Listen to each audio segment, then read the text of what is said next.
Salut, tu as souvent entendu le célèbre adage qui dit en programmation orientée objet, il faut coder des interfaces et non des classes. Du moins, il faut coder des abstractions et non des implémentations concrètes. Tout récemment, j'ai vécu une situation en fait, lorsque j'ai décidé de me prendre un nouveau micro pour te produire des vidéos ayant une qualité davantage plus acceptable, une qualité qui te ressemble en fait. J'ai vécu une situation qui m'a permis de mieux asseoir ma compréhension de cette célèbre citation. Voilà, justement, comme je te disais d'entendre tout à l'heure, lorsque je me suis procuré mon nouveau micro afin de continuer à t'offrir des podcasts vidéo de qualité, trouver un sens ou du moins une signification des plus simples à cette expression qui dit en programmation orientée objet, il faut toujours coder des interfaces et non des implémentations. En fait, qu'est-ce qui s'est passé? Je me suis procuré mon nouveau micro et comme je le sais certainement, pour mieux l'utiliser, j'ai besoin de le monter sur un bras de micro. J'ai essayé en vain de le monter sur le bras de micro que j'avais, mais ça ne passait pas.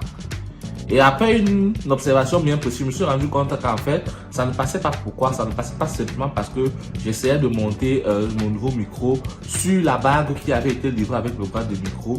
Pourtant, cette bague n'était pas la bague adaptée. En réalité, cette bague représente l'une des implémentations. Tu comprendras pourquoi.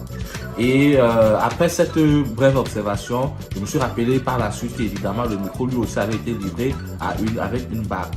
Ce qu'il fallait donc faire, c'est quoi? Il fallait juste démonter la bague par défaut du bras de micro et monter la bague qui avait été livrée avec le micro.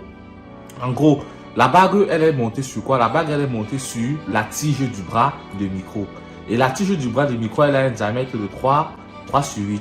Et ce qu'il faut donc, c'est quoi? Il faut donc que chaque fabricant de micro conçoive une bague en fait qui peut s'adapter à cette tige là. Donc en gros, chaque fabricant de micro va faire une bague en fait ayant deux extrémités.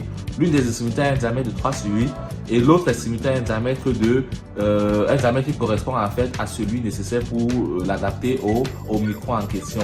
Et tu l'auras donc probablement certainement déjà compris. En gros, la tige va représenter quoi? La tige représente ton interface. Et cette interface, elle a un diamètre de 3/8. Tous les autres fabricants de micros, eux, ce qu'ils doivent faire, c'est juste créer une bague en fait qui a deux extrémités, chacun ayant un diamètre spécifique. L'un des diamètres doit être de 3/8 pour s'adapter à la tige et l'autre diamètre doit être en fait doit correspondre à la dimension nécessaire pour le montage sur le micro.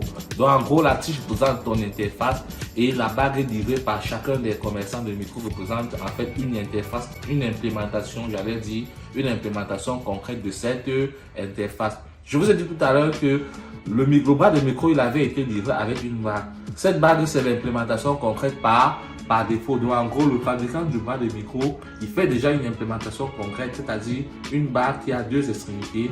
Une extrémité, il y a un diamètre qui correspond à notre interface qui est la tige de 5/8 et l'autre extrémité qui est un peu standard et qui peut s'adapter à certains micros mais pas à tous.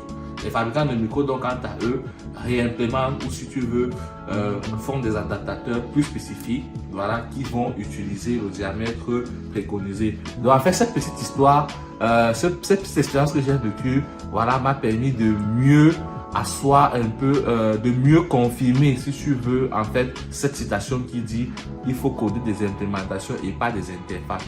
Parce que si le fabricant du bras de micro avait codé déjà une bague en dur, en fixe, il sera impossible pour les constructeurs de micro d'adapter leur micro, voilà, de manière universelle.